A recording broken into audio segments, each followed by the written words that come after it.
In this day and age, I think it's hugely important to figure out how we innovate and how we can innovate effectively.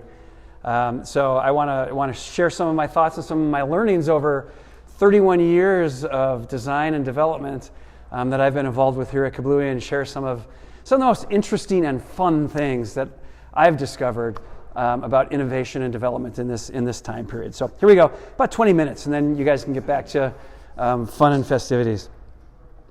So here we are at Kablooey Design, of course. Most of you are familiar with us. These are kind of the areas that we spend a lot of time, our time in research and invention, design, ideation, prototyping, all of these kinds of things that to us are very creative. They're a lot of fun, and for most of us that work here, it's an outlet for the creative juices that are churning in our heads that wouldn't otherwise get out. So we have to find good ways to funnel that energy, and this is what we do. So what I want to talk about today is the potential that we all have as innovators, or as potential innovators. What's inside of us that we can tap into that can cause us to be an effective innovator. And then I want to hint at a little bit of process too, and how we take those things that we know and understand about creativity and innovation, and how we might start to push them into a process that makes us effective as innovators. So first of all, our potential. Most of us know that we have a left side to our brain and a right side to our brain, okay? I think we're all aware of that. But what a lot of us don't know or understand is that we can tap into both sides of our brain. If you felt like maybe you grew up and you were a very math-oriented kid, you might have thought, I'm a left brain person. And you might have thought you don't have access to the right side of your brain like other very artistic, creative people do. But that's absolutely not true.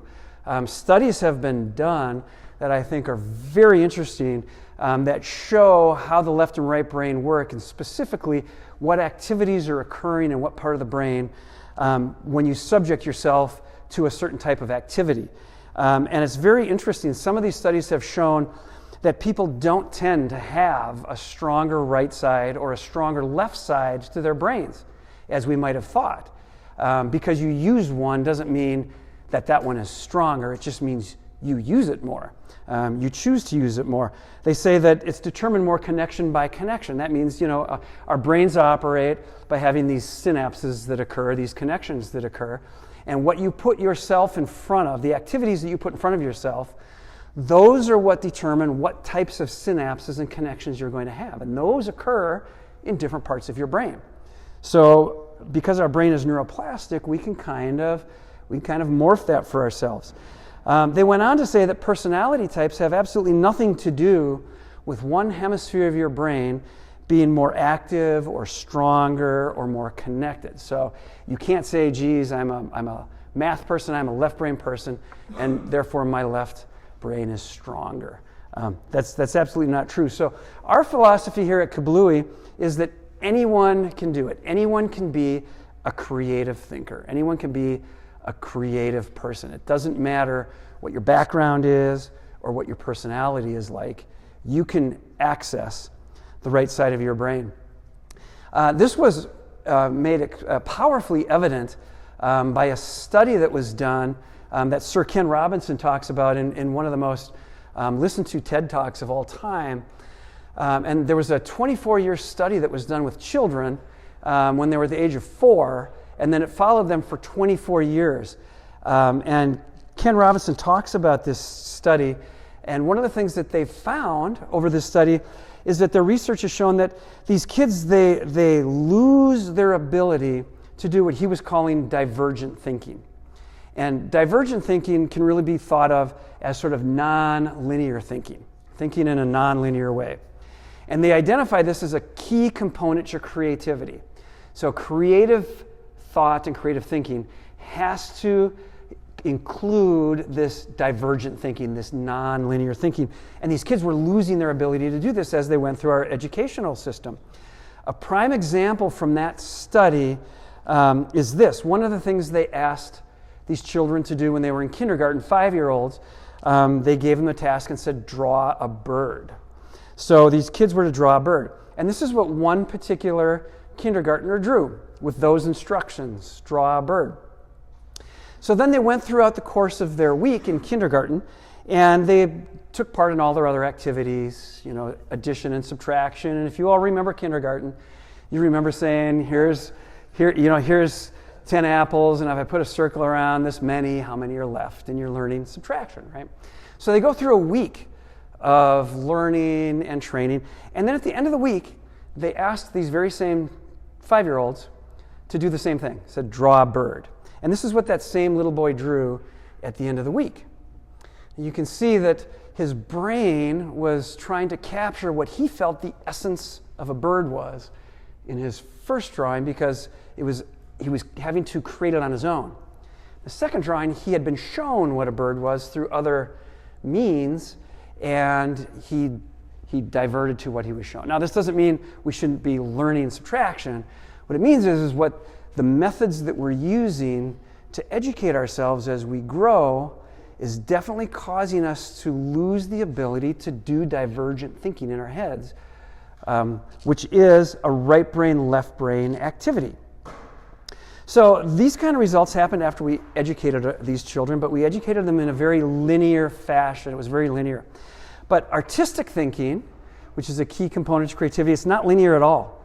Finding the most solutions to a problem, I like to call it scattered chaos thinking. I like to think of this big scattered cloud of chaos at the beginning of a project where we don't know what the right solution is going to be, but we're spending time and energy and effort with our minds thinking about 100 different things, and sometimes it seems like a swirling cloud of chaos.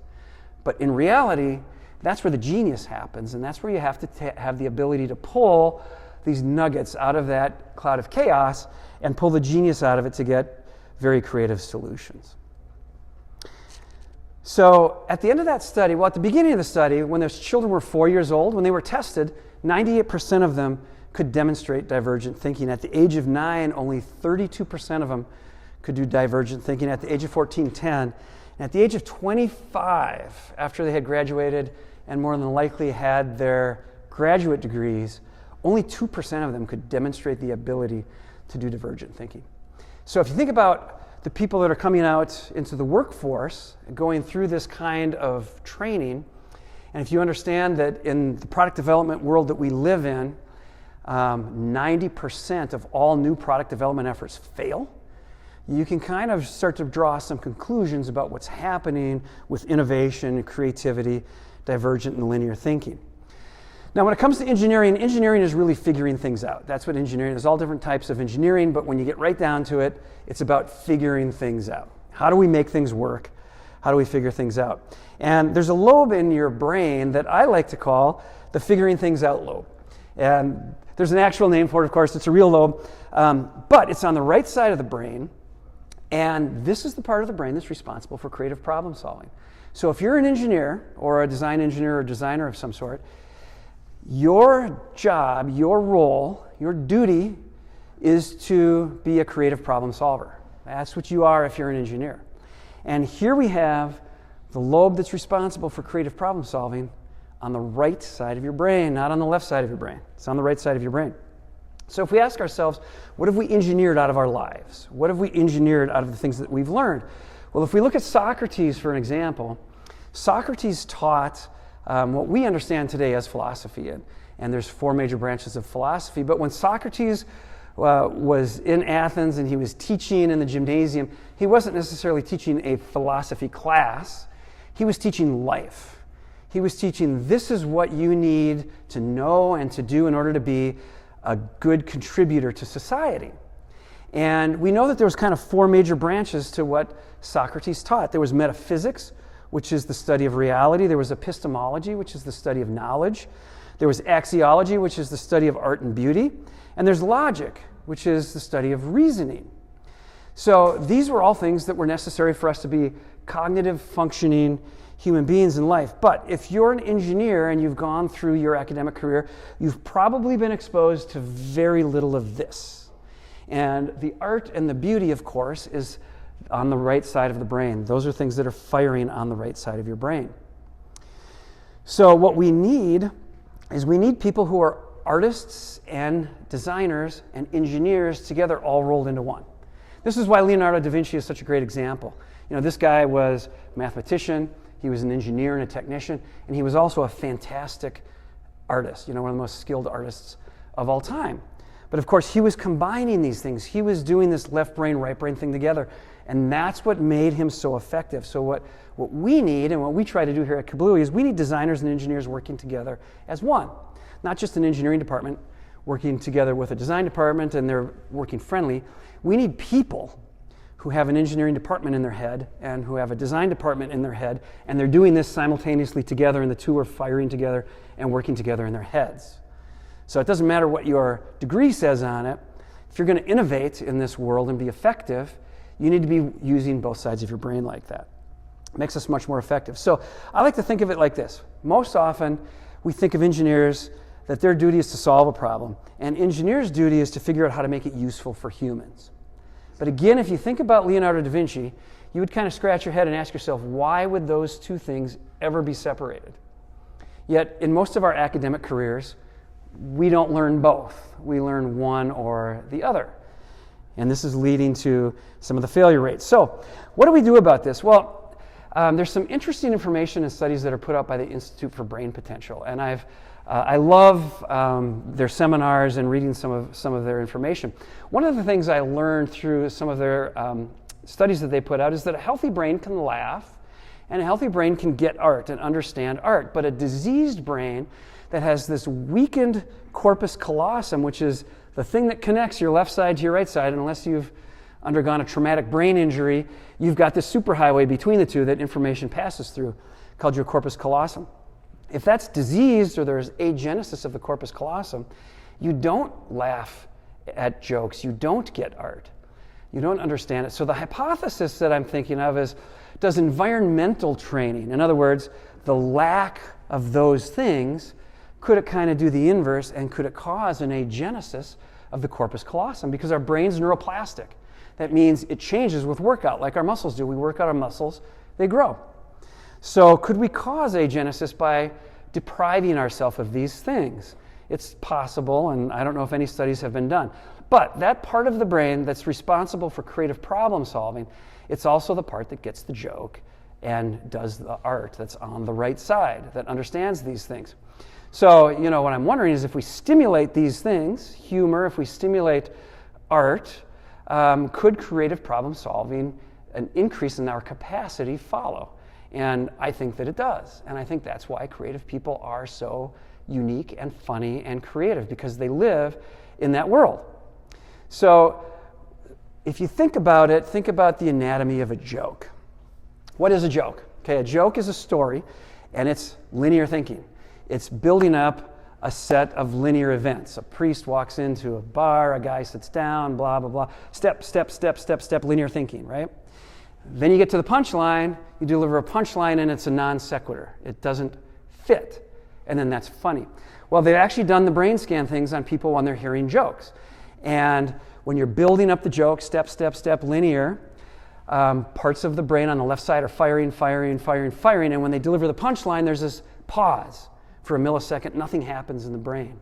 And then all of a sudden, that particular lobe on the right side that's responsible for creative problem solving lights up with activity, and the person laughs. So what was that lobe doing? It was doing creative problem solving.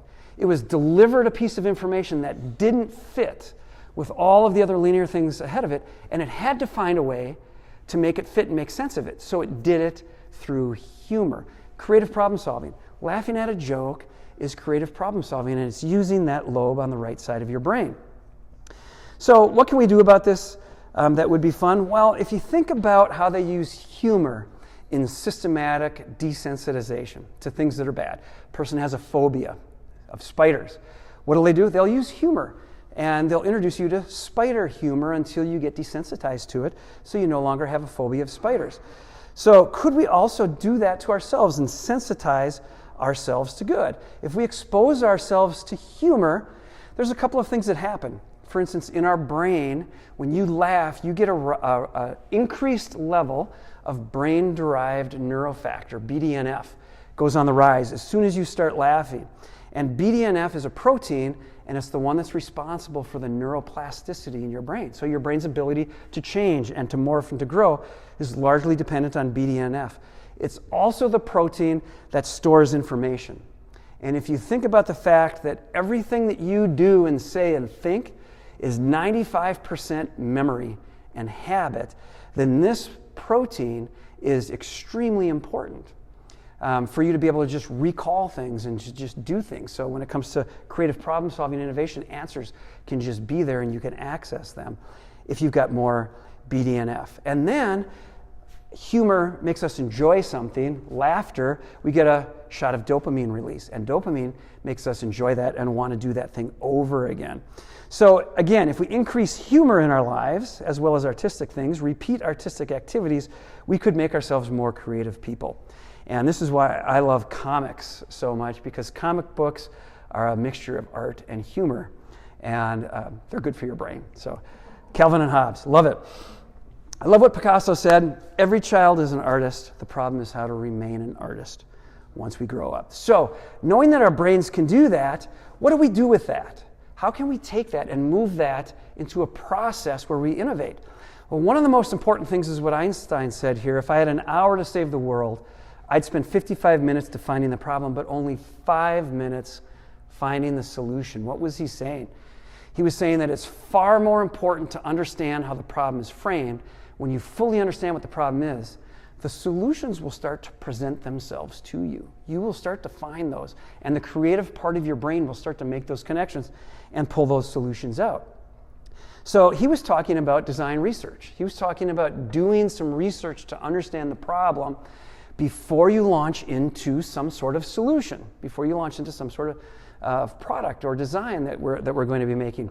So this knowledge that you gain from this research that you would be doing to learn about the problem, this is power, and this knowledge actually gives you power. It doesn't give you restrictions. This knowledge from design research gives you power to be an innovator. I'm going to demonstrate that right now with all of you as guinea pigs in the room. So here's what we're going to do. We're going to do a short little quiz, and then we're done here. Pop quiz. I'm going to show you a list of random words. I'm going to ask you, what do the words in this random list have in common? Okay, I'm going to give you 20 seconds to look at this list. And I'm not looking for answers. I don't want anyone to shout out anything. I'm actually going to do a count and ask for a show of hands. So, and again, I'm not going to ask for anyone to give an answer. So I'm going to ask for a show of hands of people who think they might know, and I won't call on you to find out. Okay, so that's 20 seconds. All right, now just by a show of hands so we can get a count. How many of you think you might know what those random words have in common? Just raise your hand. I want to get a count. Anybody know what they might have in common? I see 2 back there. Okay. Anyone else? I see another one. I don't know that I am confident. 3. Okay, that's right. We got 3. So I give this quiz all over the United States. I've given this quiz hundreds of times, and I should be keeping track of the results. But on average, it's always 10% of the people. 10% of the people. So we have 3 that raised their hand, and we roughly have 30 people. So we're right on track. Okay, now what I'm going to do is I'm going to read you that list. So same list, and I'm going to ask you again. So that list was Neil, Hugh, Pierce, Russell, Doug, Cy, Ben, and Jim. Okay? So now, Neil, Pierce, Hugh, Russell, Doug, Cy, Ben, and Jim. Now, by a show of hands, raise your hands again if you think you might, and I'm not going to call on you, but if you think you might know what those have in common, raise your hand. So now we got 1, 2, 3, 4, 5, 6, 7, 8. Looks like we got 9, maybe 10. Okay, so now we have 10. So now we're like 10 out of 30. So now we're up to about 30%.